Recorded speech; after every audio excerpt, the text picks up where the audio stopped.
नमस्कार दोस्तों। आज के वीडियो में हम लोग सीखेंगे कि यदि वंदे भारत ट्रेन में एयर स्प्रिंग फॉल्ट आता है तो उसे step by step trouble shoot के माध्यम से कैसे ठीक किया जाता है। आइए चलते हैं। स्टेप फर्स्ट, डीडीयू पर एयर स्प्रिंग प्रेशर चेक करें।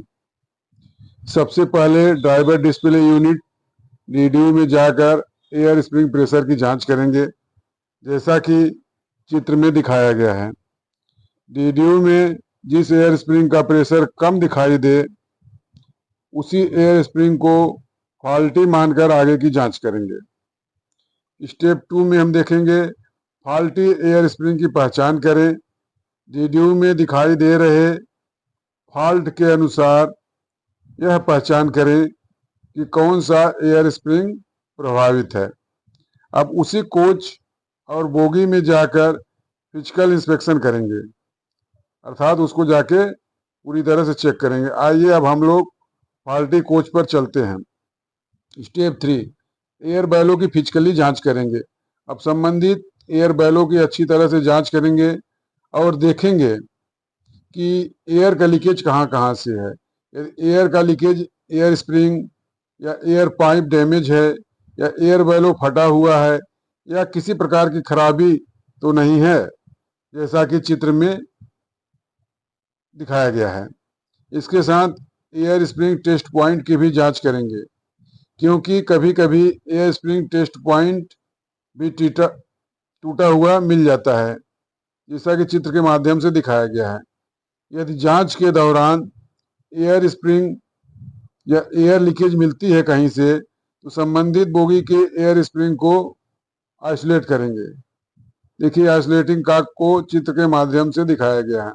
उसके बाद लीकेज को ठीक करेंगे और यदि टेस्ट पॉइंट टूटा है तो उसे डमी करेंगे, जैसा कि चित्र के माध्यम से दिखाया गया है।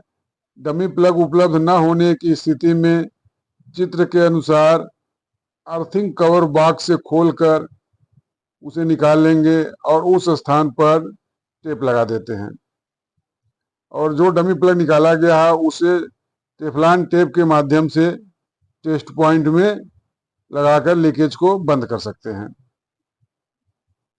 ठीक है, जिस स्थान से डमी प्लग निकाला गया उस स्थान पर टेप लगाते हैं, जिससे कि धूल और गंदगी उसके अंदर न जा सके। लीकेज को ठीक करने के बाद दोबारा प्रेशर चेक करें, जैसा कि चित्र में दिखाया गया है। उसके बाद भी मैक्स 160 kmph मिलने पर गाड़ी को प्रस्थान करें, जैसा कि चित्र के माध्यम से दिखाया गया है। और यदि किसी प्रकार की लीकेज नहीं मिलती है तो ड्राइवर डिस्प्ले यूनिट से एयर स्प्रिंग को ओवरराइड करेंगे। ठीक है, इसके प्रोसेस को चित्र के माध्यम से करके दिखाया गया है। सबसे पहले हम ड्राइवर केबिन में जाएंगे, जाकर डीडीयू स्क्रीन पर मेंटेनेंस मोड, देखिए मेंटेनेंस मोड चित्र के माध्यम से दिखाया गया, इसको क्लिक करेंगे। फिर लोको पायलट के द्वारा पासवर्ड मांगेंगे, पासवर्ड को दर्ज करेंगे। फिर अगला आइकॉन खुलेगा, देखिए इसमें हम जाएंगे ट्रेन सेटिंग में। ट्रेन सेटिंग में जाकर इसको हम टच करेंगे या क्लिक करेंगे। ट्रेन सेटिंग खुलने के बाद अब एयर स्प्रिंग को हम क्लिक करेंगे। इसके बाद air spring confirmation page open होता है, देखिए चित्र में दिखाया गया है। अब कंफर्मेशन पेज पर हम क्लिक करेंगे। इसके पश्चात एयर स्प्रिंग ओवरराइड पेज खुलेगा। देखिए ओवरराइड पेज खुल गया, चित्र में दिखाया गया है।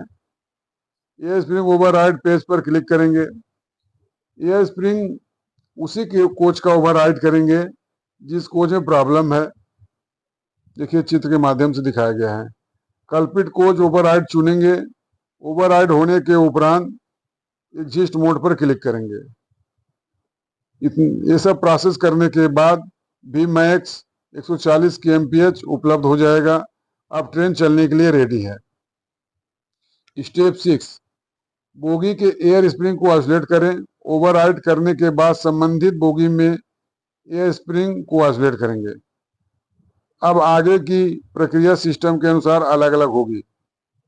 यदि सिस्टम जो है नार कंपनी का है तो इफेक्टेड बोगी के एलवी बॉक्स को खोलेंगे।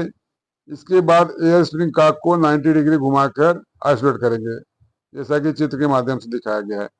यदि सिस्टम फेवली का है तो फेवली सिस्टम में एयर स्प्रिंग आइसोलेट करेंगे काक को 90 डिग्री घुमाकर, जैसा कि चित्र के माध्यम से दिखाया गया है।